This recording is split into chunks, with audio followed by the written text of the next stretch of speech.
No programa de hoje, a gente está dando dicas para viajar pelo Brasil e pelo mundo gastando pouco, pelo menos o mínimo possível. A nossa entrevistada é a jornalista Silvia Oliveira, que escreve o blog Matraqueando.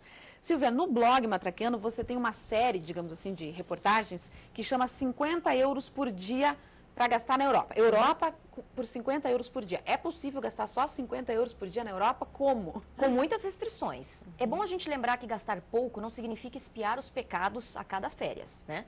Eu sempre até brinco que as minhas férias econômicas são sempre com dignidade e mala de rodinhas, né? Porque eu não sou a mochileira tradicional. Nessa série Europa 50 euros por dia, a gente inclui basicamente sugestões de hospedagem e alimentação. E, claro, uma hospedagem extremamente franciscana, que são albergues da juventude, conhecido como hostels, lá fora. Comida, você vai ter que comer o menu do dia nos principais países europeus, à tardezinha fazer um lanche de mercado e, obviamente, nesse valor não estão incluídos os preços de atrações nem de transporte. E é bom a gente entender que existem hotéis que têm desde a classificação pelourinho, né, até um hotel mais sofisticado. A classe do avião, você pode entrar lá na classe chicoteia, que a gente brinca que é a classe mais do que econômica, até uma classe mais sofisticada. Então, o turista que decide gastar pouco, ele vai ter que enfrentar umas restrições. No entanto, nunca perder a dignidade. O que ele tem que entender é estipular prioridades, buscar atrativos gratuitos. Nós temos museus, os principais museus do mundo, eles têm um dia gratuito para que você possa visitar. Obviamente, você vai enfrentar uma fila maior, porque todo mundo vai ter a mesma ideia que você, só que é o preço que você paga justamente para não pagar aí 12, 15 euros naquela entradinha. O tal da comida, que muita gente gosta do turismo gastronômico. Se você for para a Europa e quiser comer muito bem em restaurantes estrelados, você vai gastar muito dinheiro. Você está disposto? Muito bem. Agora, se você quer gastar pouco, eleja o menu do dia e busque os mercados. O mercado em Europa, mesmo nos Estados Unidos, isso vale também para o Brasil, né? Se hoje você for comer num restaurante bom no Brasil, você vai gastar um dinheiro maior. Busque o mercado. Nós temos aí iogurte, achocolatados, frutas, cereais, pães frios. Você pode fazer assim uma comida. Na Europa nem se fala com os vinhos e queijos, né? Vamos dizer aí que você pode comprar de grande qualidade pagando muito pouco e ter realmente uma viagem nababesca, na verdade, gastando muito pouco. Silvia, existem alguns sites que eles promovem troca de casa, ou então o couchsurfing, que você fica na casa de uma pessoa sem pagar nada. Você já experimentou algum deles? Não, eu não experimentei. Eu sou meio medrosa para essas coisas, sabe? Mas, assim, eu nunca ouvi falar de nenhum problema específico. Porque esses sites, eles têm um fórum onde as pessoas deixam suas opiniões. Então, se você está alugando a sua casa, você não vai querer fazer uma bobagem, nem eu que vou ocupar a sua casa vou fazer alguma bobagem, porque as pessoas vão começar a comentar e dizer, olha, fulaninho que está alugando a casa dele, cheguei lá, era um purgueiro, um muquifo, não estava nada arrumado, e nem eu que vou querer ficar lá gratuitamente vou arrumar alguma bagunça, porque senão outras pessoas podem não querer mais alugar aquilo para mim. O que eu sei funciona muito bem, é seguro, eu só não tenho perfil para fazer isso, por isso nunca experimentei. Os cruzeiros, também tem que ter cuidado na hora de escolher os cruzeiros? Pois é, eu costumo dizer o seguinte, o cruzeiro, ele é um resort que anda. Então, se você não gosta de resort, que é o caso do planejamento, né? As pessoas falam assim, eu não quero planejar, eu quero ir para um resort. Ótimo, você tem esse direito. Eu também já fui para resort quando eu precisei descansar, porque você não precisa planejar nada. Você chega lá, dorme, come, tem umas atividades já tudo pronta para você, você sai feliz da vida. O cruzeiro tem esse perfil. A única diferença é que ele vai estar pelo mar, parando de lugar em lugar, com entrada. Muitas pessoas falaram assim, eu vou para fazer um cruzeiro e vou para Buenos Aires. Gente, você fica 8 horas em Buenos Aires. Você desce, 2 horas para descer, você fica pouquinho na cidade, mais 2 horas para embarcar de volta.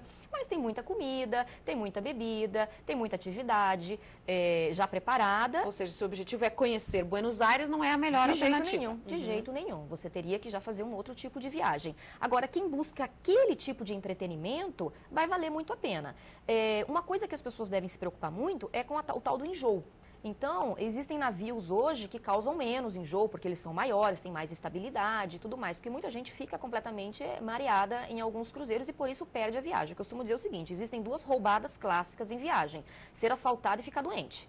Né? Então você tem que buscar evitar essas 2 circunstâncias, de toda maneira, no caso do assalto, se protegendo, estando atento, e a doença não ingerindo muita bebida e também evitando comidas exageradamente fortes ou evitar comer muito, para que você possa desfrutar.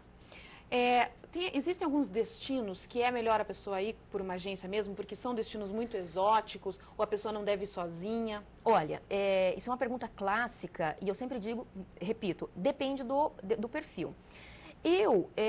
Por exemplo, eu não conheço a Índia e eu tô com isso na cabeça e tudo mais, então eu já vi de tudo, pacote e já vi viagem por conta.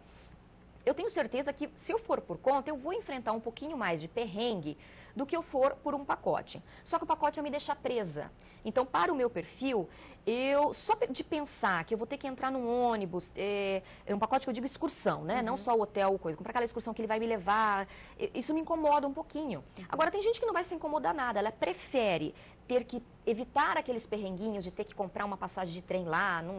Os indianos são meio desorganizados mesmo, turisticamente falando. O Brasil também não fica muito atrás, quer dizer, não é um problema da Índia, eles não são preparados para aquilo.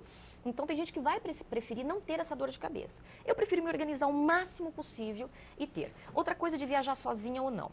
Muita gente fala que as mulheres não podem viajar para os países árabes sozinha. Olha, eu já viajei, não vi problema nenhum. Você tem que ter um certo comportamento. Se possível, usar o véu, não usar... Teve um dia que eu saí com uma blusinha de manga no Egito, estava muito, muito calor.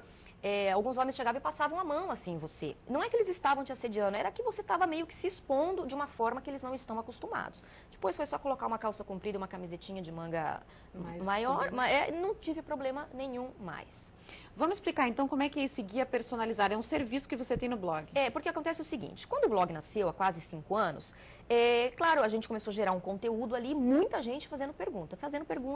Tem perguntas realmente que são de interesse muito geral, que você responde ali, então você acaba criando um arquivo interessantíssimo para consulta.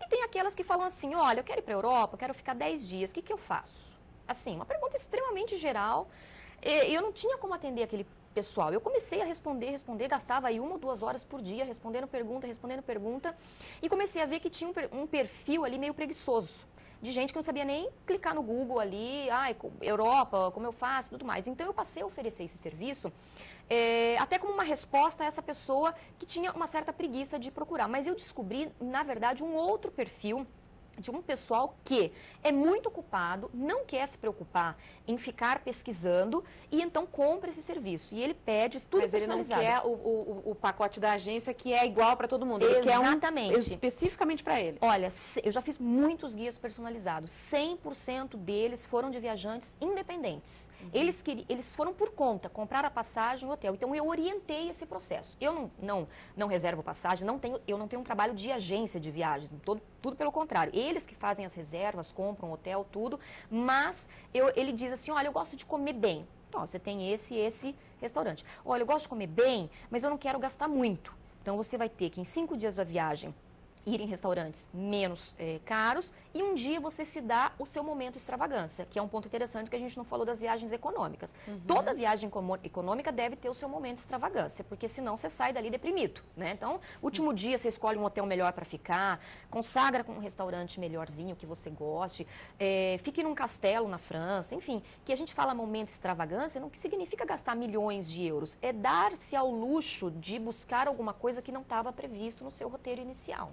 Você tem no seu blog também bastante coisa no Paraná.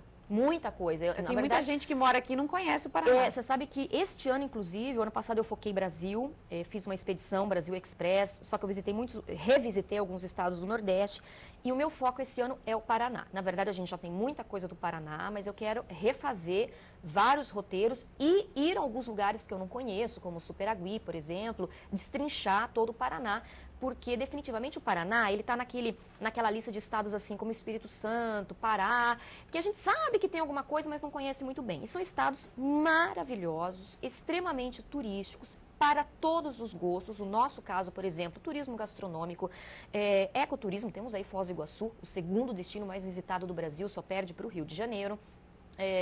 Temos turismo de aventura, cultural, histórico. Então, você tem que saber dividir isso e vender melhor esses conceitos para atrair o pessoal para cá.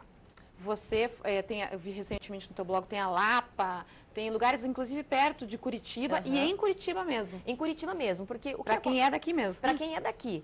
Eu sou de Londrina, mas eu costumo dizer que eu sou uma eterna turista em Curitiba, assim como eu sou na minha cidade também. Sempre tem uma pastelaria nova para você conhecer, porque as pessoas, Tatiana, têm que pensar o seguinte, viagem não é um deslocamento de 500 quilômetros, um hotel e uma alimentação diferenciada.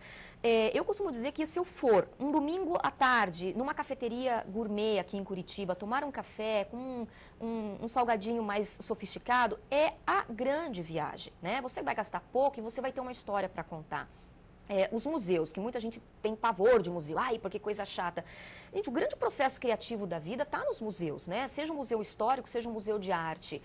Você ir e pelo menos conhecer, você não precisa ser um conhecedor profundo daquela obra ou daquela história, mas compartilhar alguns momentos da sua vida com aquilo, você realmente melhora todos os outros aspectos do seu conhecimento, seja acadêmico, pessoal ou profissional. Vamos dar o endereço do blog, então, www.matraqueando.com.br. Vamos terminar, então, Silvia, dando uma orientação para quem viaja com criança. Com criança é mais difícil economizar ou não? Dá para gastar pouco também? Ai, menina, é mais complicado. Eu tô com uma filhinha agora de 2 anos e 8 meses e eu tenho realmente descoberto algumas coisas. Por exemplo, você vai gastar mais. Agora são 3, né? Evidentemente que a passagem aérea depois dos 2 anos, ela já paga uma porcentagem. Os pacotes, depois dos 2 anos, de 2 a 5 anos, ela vai pagar uma porcentagem. Geralmente, abaixo de 2 anos, não paga nada. Alguns hotéis vai ter aquela diferenciação. Até 7 anos, criança cortesia. Para quem gosta de resort, um casal pagante, 2 crianças, às vezes são gratuitas. Então, vai depender muito. A dificuldade em viajar com criança é saber respeitar o limite da criança. O melhor lugar, na minha opinião, do filho é do lado da mãe e do pai. Então o pessoal fala, mas eu quero ir para o Atacama. Você leva a sua criança? Eu fui para o Atacama e deixei a minha filha com a minha mãe. Foi uma opção minha, mas eu tenho amiga que já foi para o Atacama, levou os 2 filhos e foi um luxo, porque ela adaptou aquela realidade às limitações e às circunstâncias infantis, né? Então você pode, na minha opinião, levar o seu filho para qualquer lugar do mundo, desde que tenha um mínimo de estrutura, que você saiba respeitar o horário de alimentação dele e a alimentação dele. Não adianta você querer ir para a Ásia e fazer o rapaz comer grilo, a criancinha comer grilo ali, porque ela pode rejeitar aquilo, ficar doente e isso seria um pepino. E sempre viajar com seguro de saúde. Então, o seguro de saúde no Brasil, você tem que ter o teu. Se você for enfrentar a saúde pública, você vai ter problemas.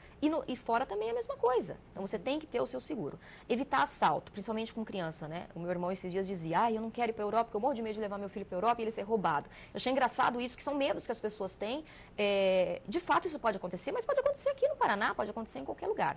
Então, dinheiro, sempre naquele money port, que é aquela bolsinha debaixo da roupa. Eu uso isso aqui no Brasil. Quando eu vou viajar para São Paulo, às vezes eu estou aqui no centro de Curitiba, eu uso aqui debaixo, para que o dinheiro fique. Dividir dinheiro em várias bolsinhas, não andar com o passaporte, ou se você estiver na América do Sul, que você, nos países do Mercosul, que você não precisa levar passaporte, só a sua identidade atualizada, deixar uma fotocópia, deixa no hotel, no cofre do hotel, o documento verdadeiro, porque se acontecer de você ser assaltado, perder documento, ou ficar doente, e você não tiver essas atenções, você vai ter problemas. E vai ficar...